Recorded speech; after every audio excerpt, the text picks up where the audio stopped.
I'm mostly like in the wrong in our relationship pretty much. I was really lazy and I could have done a lot of things differently. So whenever I think about how happy I was in our relationship and how I was really like not the best, it makes me, tear up. You're talking the talk, now it's time to walk the walk. I think it's great that you've developed this self-awareness and this maturity and you know you could have done better and you want to do better, but like, are you doing better in your future relationship? Hi, I'm Dr. Han Ren, and today we're going to be reacting to If Exes Were 100% Honest by Jubilee. Let's dive in. Hello, and welcome to Split Decision. I'm your host, Kat Takahashi, and today we brought 4 ex-couples. Ooh, this is going to be a spicy one. I'm trying to think of how I would do in this scenario. Bringing together exes like this can be kind of volatile. I think it can be valuable, but I also don't think closure is something you need to seek with somebody else. Closure is something that you give yourself. But there's definitely conversations I would love to have with an ex. You're about to face some of the toughest, most intimate questions you've ever been asked. You guys ready? Yep. Yeah. All right, let's do this. The first prompt is, I will miss having sex with my ex. Make your split decision in 3, 2, 1. All right, go ahead and turn around. Oh wow, most of them said yes. Man, it probably doesn't feel good if you said yes and your ex said no. But I think it's really normal to miss having sex with an ex. Just there's a familiarity, there's a fondness of times that you used to share with that person, even if you no longer share the same feelings. It's such an intimate experience that was precious to you at one point in your life. Dane, you say yes, but Luna, you say no, I will not miss having sex with my ex. Why is that? I just haven't really felt any sexual urges for anyone for a while, so it's not just him in particular, it's just not something that's been on my mind lately. Mm-hmm. Dane. I mean, yeah, I totally would love to. But, I'm just gonna have to move on from that. How does it feel knowing that she's stepping on the no right there? All the men said yes. I don't know what you make of that. Oh, it's no biggie, Okay. Were you expecting that? Yeah, I was. Yeah? Yeah. Okay. Because I've been trying. Ray, you're no, but Mia, you're yes. So Mia, I'd love to hear more. I feel like the sex was cool for the time and I enjoyed it, but I feel like if we were to try to revisit it now, it would be weird just on like an emotional level, but like the sex was good physically. The different elements of sex, right? There's the physical element, there's the emotional element. There's so many different facets that go into a good sexual connection and chemistry. And there's sometimes you can have good physical connection, but bad emotional connection, that can ruin it. And sometimes you can have really good emotional connection, but just physically doesn't quite jive, and that can also ruin it. Ray, why are you on no? The sex was better for Mia than it was for me, just because of the dynamic that we had specifically. It was more focused on what she wanted than what I wanted. What was it that you wanted that you weren't really getting? I'm a top. I'm also a top. Yeah, so that's like what that's the conversation we're having here. Like yeah. I enjoy topping like a lot, and Okay. so like I was like switching to accommodate, and you were not as much. Yeah, let's talk about sexual compatibility. Obviously, this is a huge issue in queer sex, but it's also an issue in heterosex too, about different people's energies, who's more dominant, who's more submissive, who's more top, bottom, whatever it may be. Some people can be more flexible or more switchy, but other people tend to like what they like, and there's nothing right or wrong about it, but sometimes when two people are just not compatible in that way, it can be really difficult. And they can be compatible in lots of other ways in life too, but how a person carries themselves in the world may not actually translate to how they carry themselves in the bedroom in ways that are sometimes surprising, and sometimes that makes or breaks a relationship. Yeah, to be frank, I wanted to strap her more than she wanted to be strapped. That's what's happening. Crazy that you said that verbally. Yeah. Okay, let's just normalize talking about queer sex and normalize naming the dimensions of queer sex, like strapping. Jen, what attracted you both together? So he's not my type at all. So then, yeah, so it was only after that he grew on me, then I was like, I do like taller, bigger guys. Okay. Yeah, so then now he's very attractive to me. How about for you? Yeah, it's like same thing. We started as best friends, and then so I never got attracted to her whatsoever, and then it just grew. You know, it's that love, that bond that we had, We were together for 8 years. and we broke up about 3 years ago. We broke up because of trust issues and respect issues for each other and communication. They broke up because of trust, respect, and communication. Those are really valid reasons to break up with someone. And those are real issues that break up a lot of couples. But they do want to revisit the sex part of their relationship. So, you know, sometimes there's elements that work out really well and other elements that make long-term compatibility something that doesn't happen.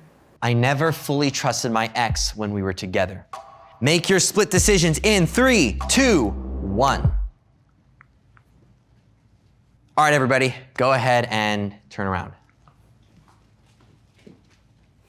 Ooh, a lot of people did not trust their ex when they were together. And it's so interesting that there's a whole row of people who did, and then their partners didn't. So, Ray, you never fully trusted Mia when you were together.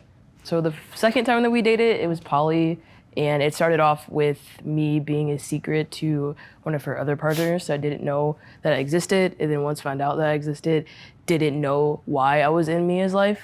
Ooh, that's tough. No one wants to be kept a dirty little secret. Like, it just has this air of shame about it. And especially in a poly relationship, it's so important that there's mutual agreement and clarity on communication, boundaries, guidelines. It's so important that everyone is on the same page and in the know, or else it's not really consensual non-monogamy. Luna, so the trust wasn't fully ever there. In the beginning, it was, and there was an incident where I was using his phone as a flashlight, and a girl texted him saying, "Come cuddle," and he swore that nothing sexual had happened to cause that, and whether I told myself I believed him or not, I just never could really come back from it. Ooh, sometimes these seeds of doubt get planted, and it takes so much to undo that, whether it's warranted or not. And in this case, it sounds like it wasn't even Dane who planted the seed of doubt. It was a text that he received. But you gotta wonder, why was he getting a text like that from someone? I do think it's possible to come back from that, but it takes so much work and repair and effort. And if it's like one seed of doubt amidst a scattering of lots of different seeds of doubt, then like surely one of them is gonna bloom into some actual doubt. Anything you want to say to that? Yeah, so like that was out of the blue for me as well. That was my girl best friend at the time. But no, yeah, it was a random come cuddle, and she knew that I was with Luna, and like it was just like a Dane thing said she was that- doing it on purpose Yeah, to I try, think she was like, so doing I it could on see it purpose. and get jealous to try and get at me. Why would you want to be best friends with someone who would want to do that to you and your relationship? That doesn't seem really respectful or kind. Like, that's not a person that I would want as my best friend. Someone's going to sabotage my relationships? No thanks.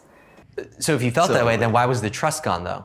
Oh no, Oh, no, that's what you're saying. Yeah, that's that what was Dane my was story. saying. Oh, I see. True story. Gotcha. I don't know. I feel like that could have been part of it, but I didn't know if that was the whole story. How come you don't believe him when he says that? Something probably happened there. I don't know. But even if it didn't, like the fact that someone had felt comfortable enough to text him that while she knew he was dating me still made me uncomfortable. And I could see why her trust was gone. My trust for her would have been gone if the tables were turned, you know? Okay, good for him for owning that and recognizing the validity to her feelings. That takes maturity. Next prompt is, I've recently cried thinking about my ex. Make your split decisions in 3, 2, 1.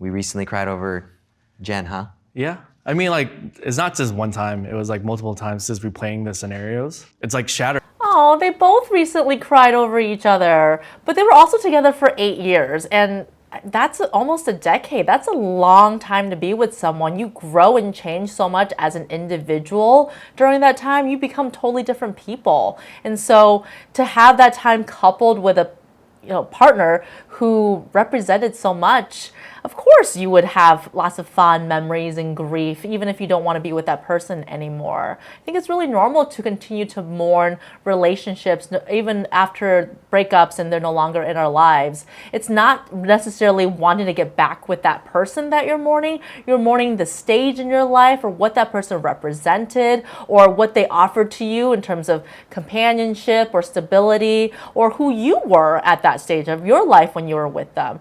And all of that is so valid, and we should hold space for that grief without automatically assuming, oh, you just want to get back with that person. It's like shattering, like you had hopes and dreams of something that would, be like the end, but it's not. And then like every time that I think about it, it's just like heartbreaking. How about you? Well, probably all the time, so probably like last week or something. I don't know. We always try to talk about like getting back together because like we're like almost 30 now. Like we should have like a family and kids, or I mean like it's expected of me to have family and kids. Oh man, that ticking biological clock. Women have so much pressure about having to have children by a certain age in order to preserve their fertility or, I don't know, to freeze their eggs by a certain age. And I mean, biology is a very real thing. And I hate that there's this double standard because that's not something that men typically have to worry about as much. No matter how old they are, their fertility largely remains intact. So I get where she's coming from, especially if she knows she wants to become a mom someday. There is this urgency that your body literally feels when it comes to reaching a certain timeline. Much things that are just broken and dented in our relationship that I don't think it'll go well, even though I want it to go well. So if I never like messed up in the past, or if I never like took him for granted, then we would probably still be together. Oh, she's taking so much personal responsibility here. Like, I don't know if that's warranted, maybe it is, but I always think that in a breakup, especially for a long-term relationship like that, it takes two to tango. And I kind of wish that he would have stuck up for her there and said, it was on me too. As y'all have like observed, I'm mostly like in the wrong in our relationship pretty much. I was really lazy and I could have done a lot of things differently. So whenever I think about how happy I was in our relationship and how I was really like not the best, it makes me, tear up. Okay, Dane, you're talking the talk. Now it's time to walk the walk. I think it's great that you've developed this self-awareness and this maturity, and you could have done better and you want to do better, but like, are you doing better in your future relationships? This is something that really irks me about men and self-awareness is sometimes people say, like, oh, I could be doing this and I know I should be doing that, but they don't actually change. And so the best apology is changed behavior. So if you know that you did not act right, then it's time to make sure you start acting right. Don't just say, I'm sorry, I shouldn't have done that, I won't do it again, and then do it again. Cry. How do you feel knowing that he's this emotional about this? I feel bad, I guess. I mean, honestly, I feel neutral over it. Yeah, that's right. She doesn't feel bad. I hate that he still gets upset about it, but it is what it is. It is what it is. Most of them at least knew which side that seesaw tilted. They're at least accurate in assessing who loved each other more. And I don't think every relationship is going to be exactly equal. Like, it's okay for one person to have more feelings in some ways or have more needs in other ways. I don't think it's about equality. I think it's about equity. And it's about commitment. You can be maybe not as in love, whatever that means. It's all so subjective, but you could be just as committed, if not more committed, than somebody who is way more in love. So I think it's okay if there's a little bit of an imbalance there. The next prompt is, I loved my ex more than they loved me. So Mai, you loved Jen more than she loved you. There were things that she did that showed me that she doesn't love me. She's like a word of affirmations kind of person, but even though the words say that, she loves me, it doesn't show it. The disrespect, the mistrust. Okay, So that's a great example of where this inequity or imbalance in love can lead to problems because it was reflected in their actions, in the ways that she was disrespectful and there was mistrust in this relationship. Sometimes the subjective experience of who loves each other more does not lead to any differences in the way they treat each other, and then the relationship is fine. But other times when it actually translates to one person feeling less respected or less cared for, then it does become a problem. I mean, I thought I knew what love was. I thought I loved him, but of course, like if you love someone, you don't really go and do that. And I would say like now I feel like I appreciate and love him more. So roles have been reversed now, but before it was definitely him loving me a lot more. Oh, she lost something really good and she misses it. Oh. Luna, Dane, you both say yes, you both loved each other more. Dane, let's start with you. You know, in a relationship, you're physical with your partner. You tell them that they're cute, amazing, and that you love them. You always reassure them how much they mean to you. And I never got any of that from Luna, which made me really That is like. a lie. Oh, okay. Well, I mean, I think before this moment, we've established that Dane has not treated Luna very well. That's very interesting that now he's saying that he loved her more. Do they have different definitions of what love looks like or what it means? That is Apparently not that's a lie, true. but that's how I felt, and it just like threw me off in our relationship for sure. I tried to say positive things to you, but if you didn't hear them, that's What was it you didn't hear? Like, Things that made me feel appreciated or important, you know? So there was like maybe a mismatch in how they showed their love for each other. You know, she said maybe she was commenting or appreciating certain facets of his identity or personality or appearance, but he really wanted to hear something else about his identity, personality, or appearance. I wonder why he didn't just ask her for that, or if maybe he did and she struggled to meet it. Like, so much about this is just this misattunement in communication, and that can be improved just by talking about the things that we want from each other. and so why do you say yes, Luna? actions speak louder than words.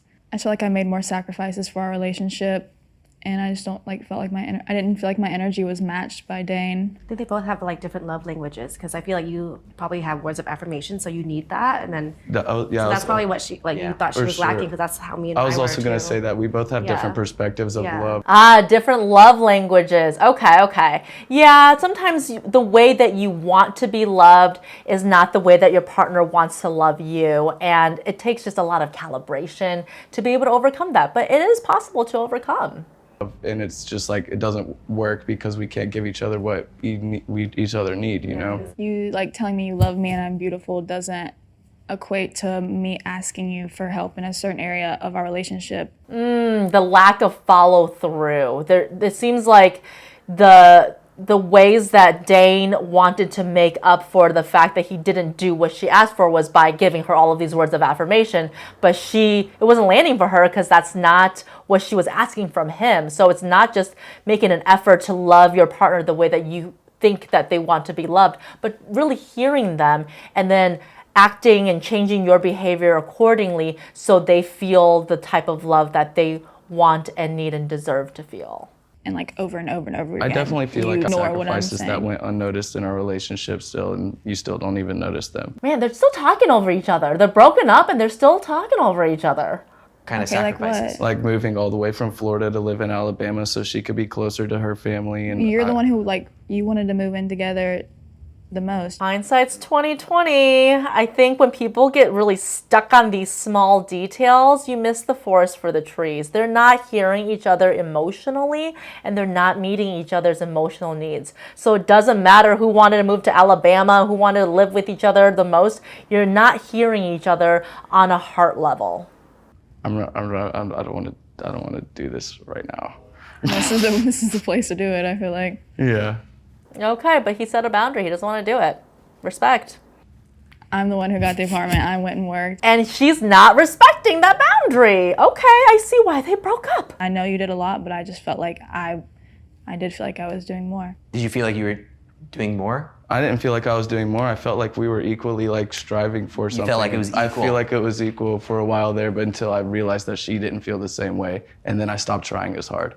Okay. So he was putting a lot of effort thinking, okay, my effort is yielding results and it's being appreciated. And then he realized his efforts were not leading to the results that he wanted. Like, that makes sense that he would put in less effort. Like, why try so hard when it's not landing in the way that you wanted to, when your partner's not even recognizing that effort?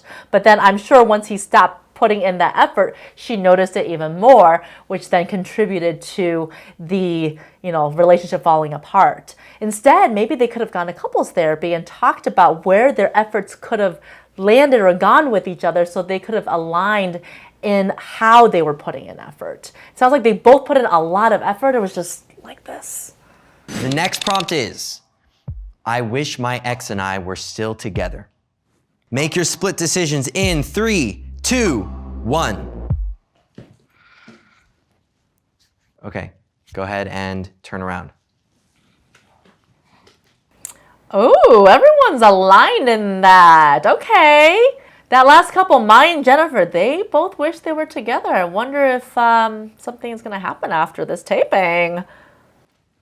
Dane, I'm a little surprised to see you on no after this conversation today. Yeah, I know. I changed my mind today. Yeah, Dane and Luna they don't seem like they would work out, even just in the brief bit I've seen their interactions today. I'm glad they're on the same page on that. Today. Really? Yeah. Just like coming out here with like my own intentions and like just realizing that I'm pretty like stupid for like thinking that me and her would ever have a chance again. There's something that's like really tender about him. Like, he's humble. He has this humility about him and this self-awareness. I'm not convinced that he actually follows through with action at all, but at least the way he talks about their relationship and talks about her and recognizes his own shortcomings in the context of that relationship, like, I give him credit for that. And just seeing the way both of us interact together this whole trip just makes me not want to be together with her anymore.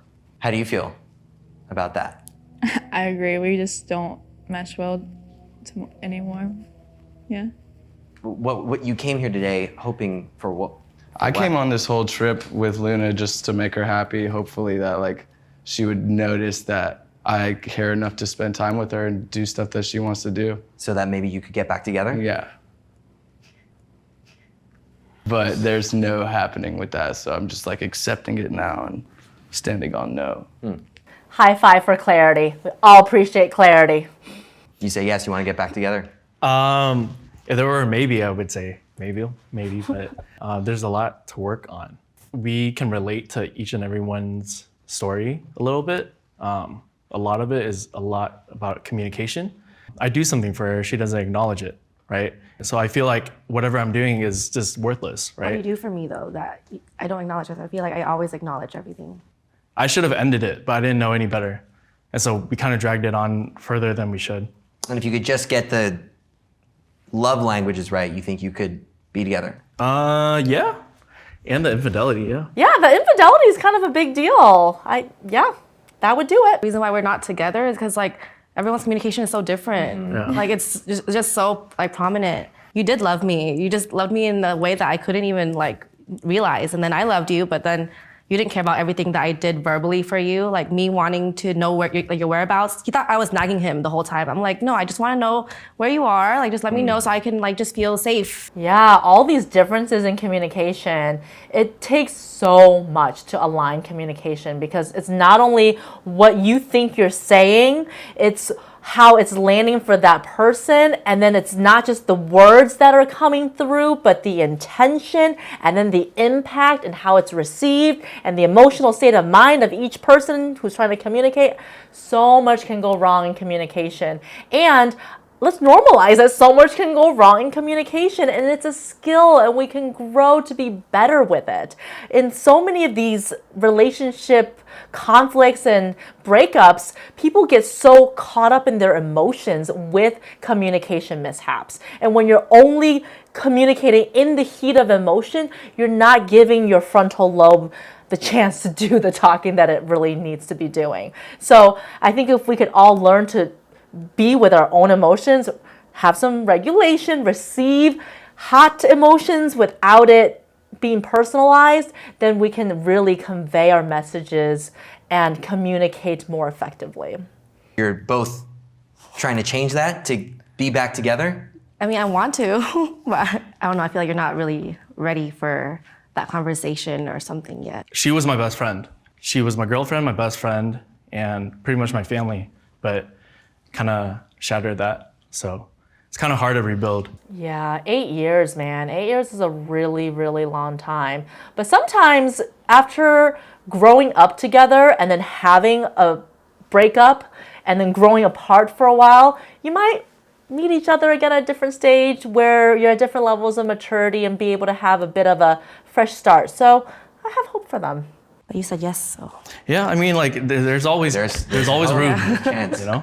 There's always room, but it's not gonna happen overnight kind of thing. I still need to work on myself. The next prompt is, I believed we would spend the rest of our lives together.